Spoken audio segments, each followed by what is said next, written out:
what in the holy hell is all of this? I'll show you. So basically what we got here is the hat to it's a MTC GEN2. Some people call it a hand slider, some people call it an engine driven lockup, but either way it's awesome and it makes racing a lot more fun. But what you have is under this cover there's 6 static springs, which is basically your going slow springs. Basically get you around the pits and back from the big end kind of spring. And it's just more or less a mechanical way to still engage and disengage the clutch, unlike a slider setup. And then under this little cover here is dynamic springs, and that would basically be like we'll say your mid-range. If this was a carburetor, you would have the static springs would be your pilot jet, then you'd have dynamic springs would be your needle, like your mid-range transition, and then the arms with the weights on them would basically be your main jet, like your top end. So basically you set your static spring and then you set your dynamic to basically how fast the clutch is going to start coming in, and how fast these arms with the weights on them can start doing their job. So there's 6 arms, 6 weights. You can run different combinations of weights on the arms, different combinations of dynamic springs. I won't get into my exact setup just because it changes depending on how good the track is. So if you got a real crappy track, you can definitely make the clutch pretty soft to get you down track. If you got a real good track, you can also put some bite into the clutch and actually, if it's stuck, just apply the power, it'll work. But I'll take this off and I'll show you what the dynamic springs and static springs look like.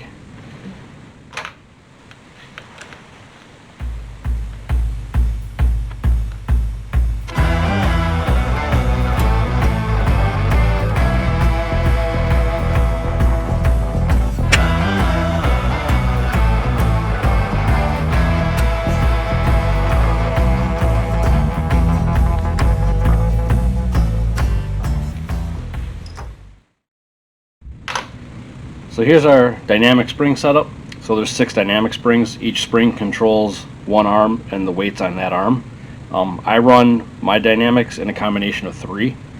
You can do basically anything you want. I've done combinations of 2. So 2 light, 2 medium, 2 hard. There's different numbers of springs that'll do each job. I color coded mine just so visually it's easier to see, but there's what a dynamic spring actually looks like. So they're basically if you go off of the chart they give you in the tuning kit, they're measured by length. I color coded mine just so visually I can see what they are when I pull the clutch apart, and just easier to remember what I've used or what's in the clutch. So there's your dynamics. So basically, like I said, that's the spring that controls how fast those arms come in and how fast they start applying pressure down track. So yeah, they're engine driven, so those weights and springs are dependent on engine RPM. So that's why you can leave, say I leave roughly around 8,000 RPM when I launch the bike, and these weights and arms are just starting to give a little feel to the lever, and the bike just wants to move a little bit. Then when I throw the lever away, the RPMs will kind of hold for a second and they start climbing, and as they start climbing, that's when these weights will start coming in and they start overcoming the spring that's kind of restricting them, how fast they come in, and then that's how much pressure that weight, that arm will start applying to the clutch. So here's MTC's tuner kit.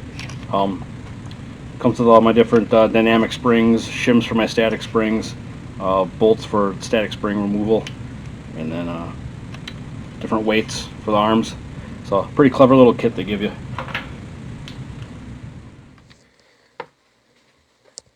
Alright, strap in. This is going to be a hell of a Rambletron.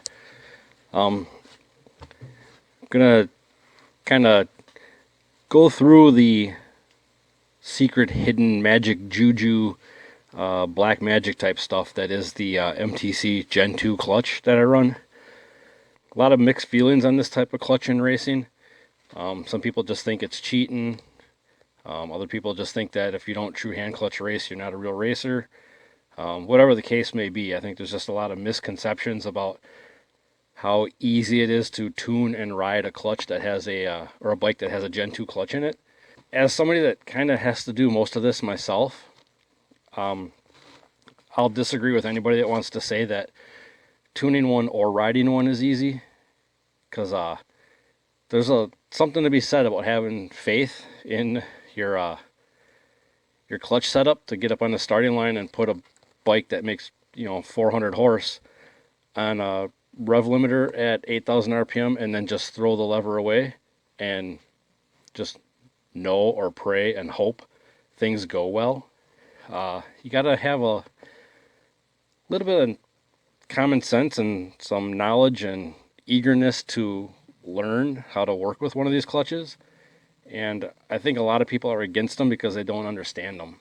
And it's not that you got to be a brain surgeon to understand one. People are afraid to learn something that they think they might not understand, if that makes any sense. But all that aside, I used to hand clutch race a lot, and it was fun. But ever since I switched to this clutch and went kind of to the next level with my bike, racing's gotten a whole lot more fun, and the bike's gotten a whole lot faster. So I think it's kind of a win-win.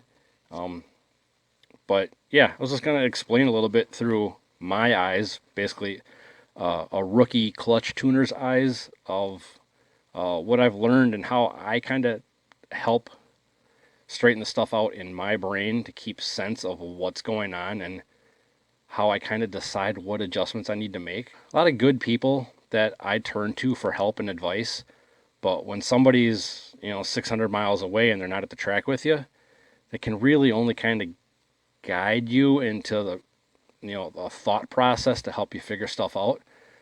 And I really hate bugging people, so a lot of this stuff is it's a educated guess. It's taking things I've tried that haven't worked and combining it with things I've tried that have worked, and then you find that middle ground and kind of go with it from there. But you gotta have a little bit of common sense and understanding of what you're changing. And I've been playing with this clutch for 2 seasons, and I'm still by no means a pro. I struggle. The bike could be probably a whole lot faster if I had a full-time clutch crew member working with me, but whatever. I like the struggle of figuring it out on my own. And some hand clutch guy wants to come up and tell me he went, a 117 60 foot, and I went a 120. Props to him. But I'm doing my own thing, so I'm okay with it. One of the things to look for with tuning these clutches is, say you'll have, when I go to look at like my data logs and kind of get an idea of what the clutch did on a certain pass, but say, here's my idle, data log shows my RPM idle, and then it'll show me wick the throttle up onto the two-step, and it'll steady out right there. Say my two-step's 8,000 RPM, so it'll steady, and then say, put it in the beams, and then when the light goes green, what'll happen is the RPMs, as soon as I throw the lever away, the RPMs will spike. They'll spike up real fast, real quick.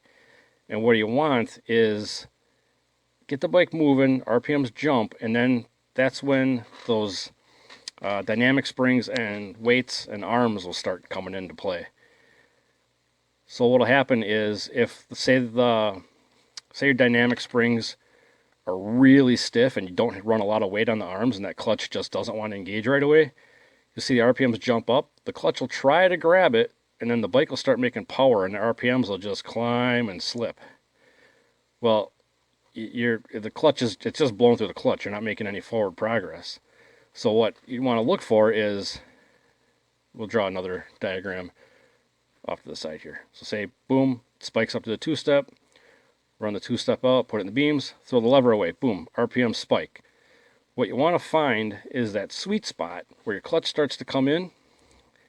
And again, I'm talking like I'm an expert on this, and this is how everybody should set their clutch up.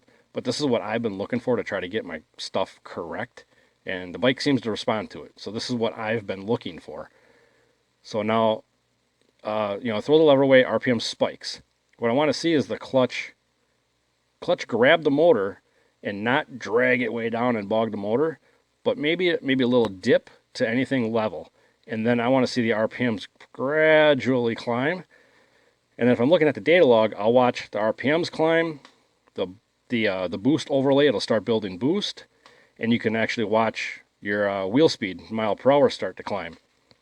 So say you got a no prep type track, you can pull weight off them arms. You can keep everything from locking up real hard and putting all the power into the tire and possibly spinning the tire.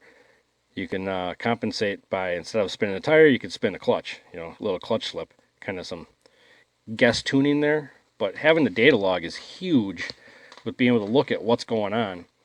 And like I was saying, you got your static springs, which basically be your down low, your leave, your initial hit, your initial booms. How fast does it spike, and how fast does the clutch start doing its thing? Then you have your dynamic springs, which is how fast it starts applying pressure as the RPMs climb. And then you have your weights in your arms, which is like your top end stuff. So my doodle scratchings don't make any sense here, but I'm just kind of rambling as I'm talking. So say you get down track and you plug third gear, and say third gear is where your bike is making max power, whether it's nitrous or turbo, whatever. So say it's making, it's really coming into the power in third gear, and then all of a sudden you notice RPMs, it hits third gear, and then it gets like a weird spike. RPMs spike up, and it kind of they'll hang. You can go back, and you'll see that in the data log. Go back and look at, say, maybe your mile per hour. If you get that weird RPM spike, but the mile per hour either falls off, or I have a G meter on the bike, you can see if the G's fall off or the mile per hour falls off, odds are pretty good that it spun the clutch. And my bike will actually, with the data log and the fuel tech stuff, it'll give me a clutch slip percent, which is pretty handy to look at. I shouldn't say easy, so I'm still learning all this crap. But so you would know there that as it pulled third gear, it started slipping the clutch. So you could go back into your, say, your dynamic setup, and you could either, and this is where it gets tricky, because all the settings, they all will overlap each other. So there isn't just one thing that changes one thing. You make one change, it might affect two other things. So with something like that, where it's third gear slipping, you could go back and maybe take 3 of your 6 arms and just add a little bit of weight. So the clutch might apply a little more pressure down track. You could, I don't know if I would go this route, but it is a possibility. You could change up and go with a slightly softer dynamic spring on, say, 3 arms. So those 3 arms would have less spring to overcome, and they would apply weight. They'd apply more weight to the clutch. Like I said, it's all a combination of things, and you kind of got to make a educated guess on what you want to change. But at the same way that you can see, you could identify clutch slip looking at data logs, you could also identify wheel spin kind of the same way. Is if you're getting down track and all of a sudden you see that crazy RPM spike. Well, if you look at the RPM log, and the RPM log follows that, mile per hour. If that mile per hour trace follows your RPM trace pretty close, you'll know that it spun the tire. And at the same time, if you spins the tire, you'll also see a decrease in the G log. So there's different things to look at when tuning these clutches that make them a lot easier to work with. And this is all stuff I didn't freaking just pull this out of my ass and make this up. I've gotten good tips and good guidance, but like I said, when you get good help, you got to listen and absorb it.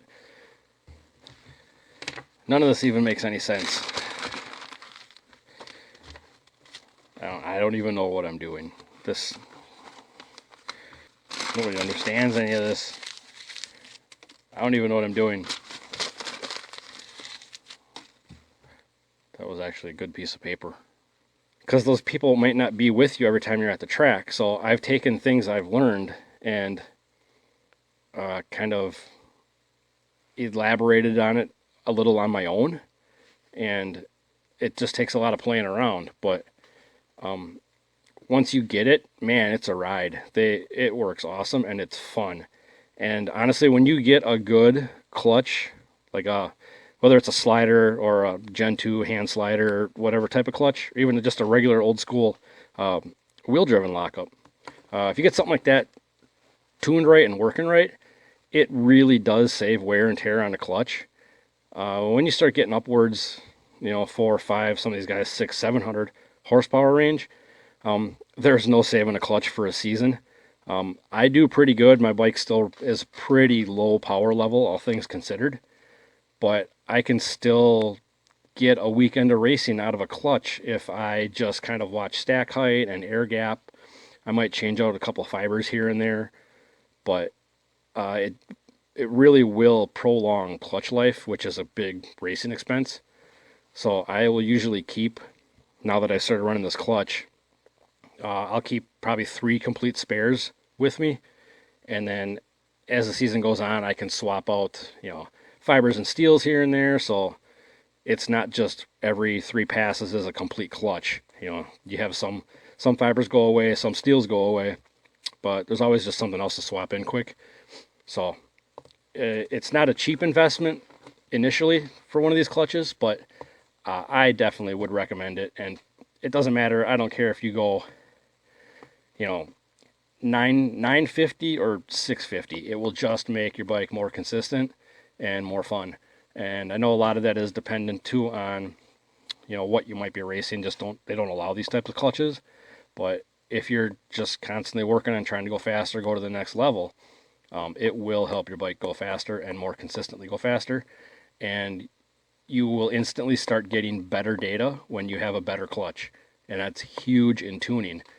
So just things to consider. Like I said, this whole clutch setup isn't for everybody, but I just think there's been a lot of mystery and misconceptions on these things, and hopefully that helps some of you that have maybe never even seen an M2 or a Gen 2 clutch. Just kind of understand more about what people are talking about when they're referring to hand sliders and of the such. So when you go to pull the clutch apart, you got to put these bolts in. Actually grab the little hats at the bottom of the, I guess you call them a spring seat, but it looks like a little top hat. Spring seat at the bottom of your static springs, and then everything comes apart as one unit. But you got to make sure you take those bolts out before you go to make a pass. Your clutch really isn't going to do what it's got to do.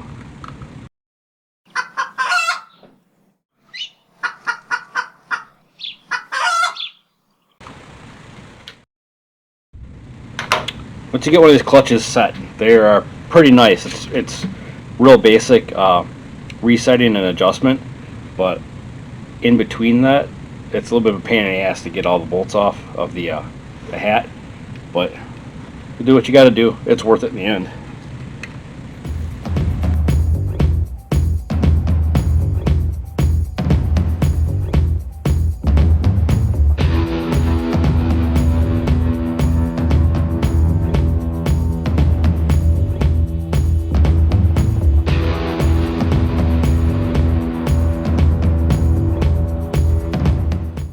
We'll pull this apart just like that. One seat came out, no biggie. But there's the actual pressure plate and the hardened buttons for the weighted arms. Apply pressure to the pressure plate and actually start pushing down on the clutch. The whole reason I'm doing this right now is I wanted to check stack height and air gap settings and just be ready for the start of the year. Everything's fresh and we'll get her going.